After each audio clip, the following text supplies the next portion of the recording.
Vamos falar de leilão? Eu sou Marcelo Caetano, investidor brasileiro Leilões, e estamos aqui para falar um pouquinho de leilão de imóveis, essa oportunidade maravilhosa de obter grandes lucros adquirindo imóveis de uma maneira que boa parte das pessoas ainda não conhece. Antes de mais nada, peço o seu like, peço também para nos seguir nas nossas redes sociais, ativar o sininho das notificações e compartilhar com os amigos. Então, vamos lá, vamos falar de leilão número 45. Posso economizar e não registrar o imóvel? Existe algum risco? Essa também é uma das perguntas que a gente ouve, né, com grande frequência no mercado, não só relativa a imóveis de leilão, mas imóveis de maneira geral. Boa parte das pessoas não tem conhecimento como funciona o processo de negociação, de compra, venda e registro de imóveis, essa formalização, e quando as pessoas percebem os valores, né, que são relativamente altos, sim, são muito altos no Brasil, esses valores de documentação, então vem a ideia genial, né, de boa parte das pessoas de, então tá, eu vou economizar, eu não vou registrar, vou guardar apenas aquele contrato, aquele papel de pão que foi assinado, ou um contrato um pouquinho melhor, um contrato de gaveta, ou até uma escritura, às vezes, que existe, que é celebrada em cartório, mas não é levada a registro no cartório de registro para economizar aquele valor. Para você ter uma ideia de quais valores nós estamos falando, essa despesa com documentação, né, na compra de imóvel, ela costuma ficar alguma coisa em torno ali de 8 a 10% do valor do imóvel. Então, realmente é muito, né? Um imóvel de R$ 200.000, você vai pagar aí cerca de 16 a 20 mil reais de documentação. É apenas uma estimativa, isso, é claro, varia de cada estado, cada município, né? Se é à vista, se é financiado, qual é a condição, varia um pouco as taxas, mas em volta, né, vamos arredondar para 10% aí, né, entre 8% e 10%, qualquer negociação de imóvel bem feita vai ter esse custo de documento. Então, as pessoas querem economizar esses valores. E, né, vem essa saída de não levar a registro. Tá? A legislação brasileira ela fala claramente que para imóveis acima de 30 salários mínimos, hoje dá um pouquinho mais de 30 mil reais, ou seja, praticamente todos os imóveis, você precisa registrar, só é dono quem registra. Isso não é válido para leilão, isso é válido para qualquer imóvel, qualquer for a maneira de adquirir esse imóvel, a regra geral é que é necessário o registro. Existem sim exceções, mas nós não vamos tratar das exceções, vamos aprender a regra, tá certo? A regra vai atender mais que 90, 95% dos casos. Então vamos lá, então eu posso economizar e não registrar esse imóvel? Eu acho que vocês já têm uma pista, né, pelo que eu falei. E existe algum risco? Então a gente vai focar mais nessa questão desses riscos, tá? Então vamos lá. Problemas com a identificação das partes, né?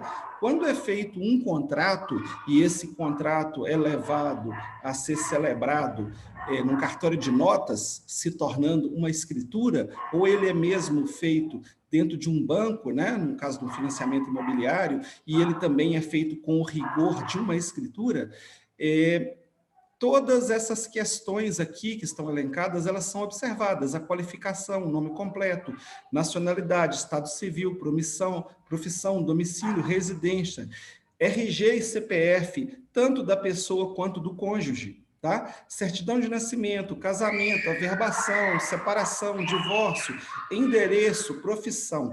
Com isso aqui, você está identificando, né, as partes com muita propriedade, diminuindo riscos. Existem homônimos, existe situação da pessoa alegar que não foi ela que vendeu, que foi outra pessoa que vendeu no lugar dela. Então, quanto maior o rigor num negócio de imóvel, mais interessante é. Acredito que todos vocês já ouviram algum caso de alguém que foi lesado ao adquirir um imóvel ou mesmo ao vender um imóvel, né?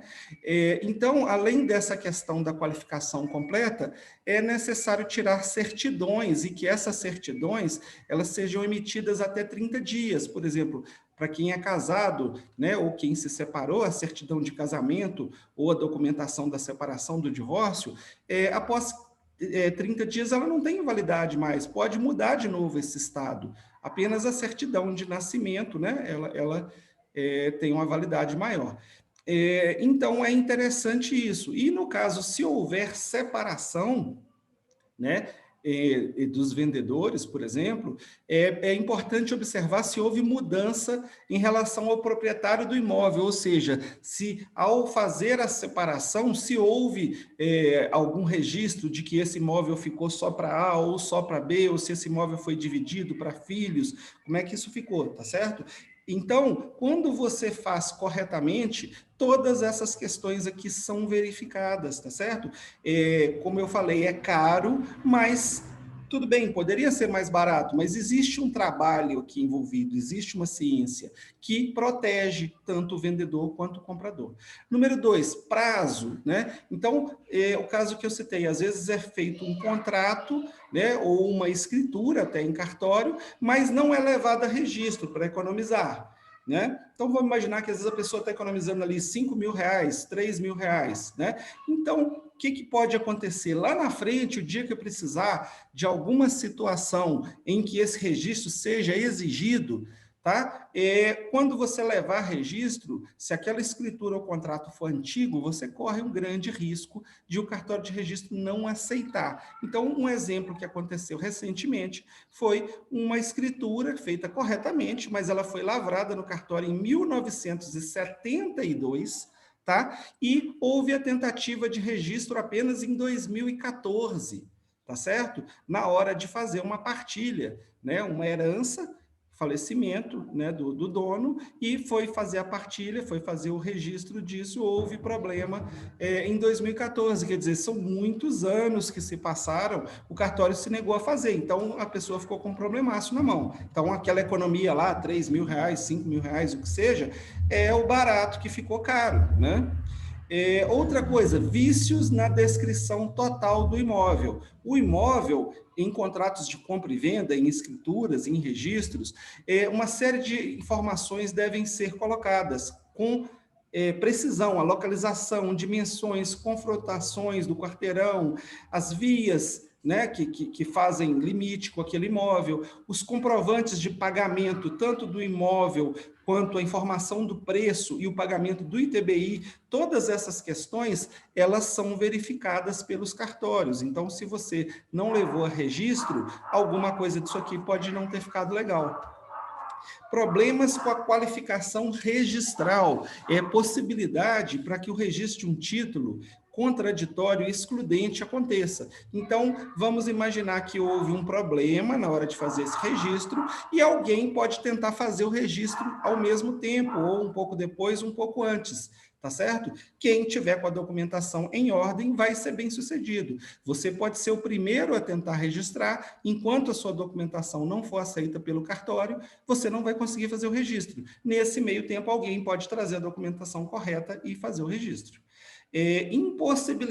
Impossibilidade de registro da escritura, né? Existem alguns princípios no direito registral, por exemplo, a continuidade, né? O registro anterior tem que ter uma certa sequência lógica, né? Se A comprou de B, A pode vender para C. Se A não comprou de B, como é que o A vai vender para o C? Então, existe uma lógica nesse direito registral. Cadeia de titularidade, existe também a especialidade objetiva, a identificação do imóvel no documento, e subjetiva, que se refere à qualificação e identificação das pessoas, como a gente já falou. Todos esses problemas podem impedir o registro dessa escritura.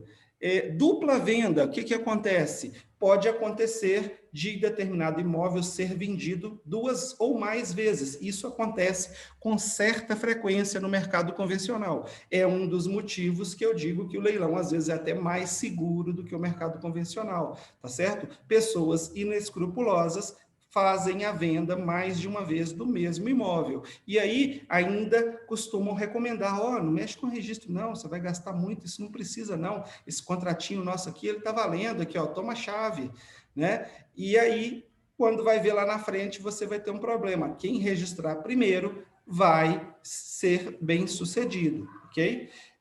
Dívida do vendedor, ações, penhoras, execução, leilão, aqui você pode colocar divórcio, falecimento, uma série de questões aqui.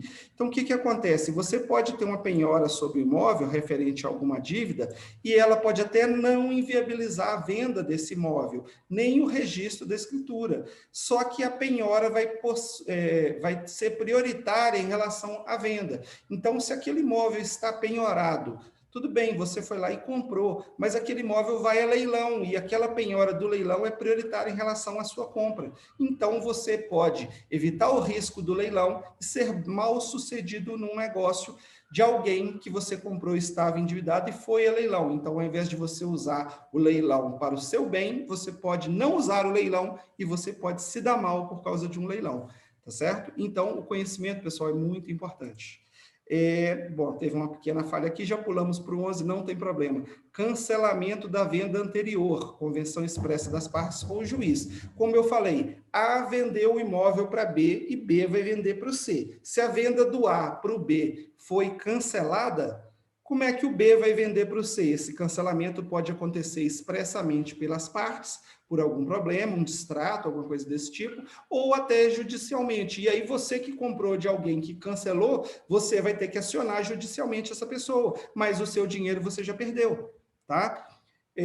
Número 8, fraude contra os credores ou execução, doação, usufruto, etc. É muito comum também pessoas endividadas, empresas endividadas, elas tentarem fraudar a legislação, a execução e fazerem doação, usufruto, uma série de contratos e de artifícios jurídicos para passar aquele imóvel para um parente, ou para um amigo, ou para um conhecido, e no decorrer do processo, quando o juiz percebe isso, já é previsto em lei, isso é um novo crime que está sendo cometido. Então, aquela venda, aquela doação, aquele usufruto, aquilo vai ser cancelado e você lá na ponta que não tinha nada a ver com aquilo, você pode ser prejudicado novamente, ficar sem o seu dinheiro e sem seu imóvel, tá? Número 9, contratos onerosos do devedor insolvente, tá? Então, você pode ter problemas, mais uma vez, problemas de dívidas, de insolvências, de empresas ou de pessoas físicas, né? E com contratos relacionados àquele imóvel que vão causar problemas para você no futuro. O 10º, procuração falsa, né? Quem gosta de contrato de gaveta costuma gostar muito também de procuração. E procuração junto com contrato de gaveta, pessoal, tem tudo para dar problema no futuro. E às vezes a pessoa até vai tomar posse daquele imóvel, às vezes é um financiamento, ela vai continuar pagando lá na frente, 5, 10, 15 anos depois, ou talvez até nos herdeiros dessa pessoa, você pode ter um problema com esse contrato desse imóvel, né, no momento de conseguir um registro, né, de conseguir fazer uma negociação mais formalizada para você ficar mais tranquilo. Então, a procuração falsa é uma coisa que existe, sim, tá? Assinaturas falsas, né, uma série de problemas. Então, pessoal, a gente passou aqui por 11 situações, não são as únicas, é apenas uma amostra para explicar que pode acontecer um monte de problema quando você adquire um imóvel e não leva esse imóvel a registro. O registro seria a última ação para você fazer, para você estar com o imóvel regularizado. Então, o que é o normal? Você vai fazer uma escritura, né? Uma escritura de compra e venda. O que é a escritura? É um contrato de compra e venda, só que ele é celebrado ou num cartório de notas, né? Sob a batuta lá do oficial, né? Ou vai ser celebrado, no caso de financiamento, dentro de um banco, sob a batuta lá do gerente do banco, tá certo? Essas figuras vão cobrar de você um valor relativamente alto, tá certo?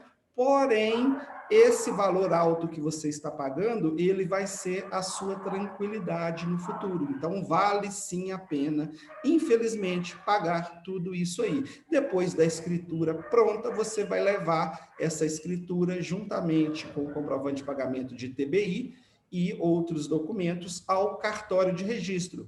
No cartório de registro, eles vão dar entrada na sua solicitação de registro e vão avaliar toda a documentação que você entregou aos olhos da lei, tá certo? E podem pedir documentos complementares para ter certeza que o negócio é lícito.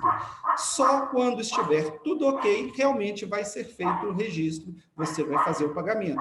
Então, repetindo, você vai gastar aí 8 a 10% do valor do imóvel, porém, você vai dormir tranquilo com a posse, com a propriedade desse imóvel, tá certo? E isso aqui, apesar de estarmos falando de leilão, esse assunto, ele é válido para imóveis em geral. Muitas coisas aqui, inclusive, são até mais simples no leilão. Alguns desses passos, às vezes, são até desnecessários no leilão, tá certo? Então, fica a dica, só é dono quem registra. Sou Marcelo Caetano, investidor brasileiro em leilões, e não gostaria que os meus seguidores quisessem economizar na hora de fazer o registro do imóvel, tá? É o barato que vai custar caro, tá ok, pessoal? Grande abraço para vocês, tá? E fico por aqui.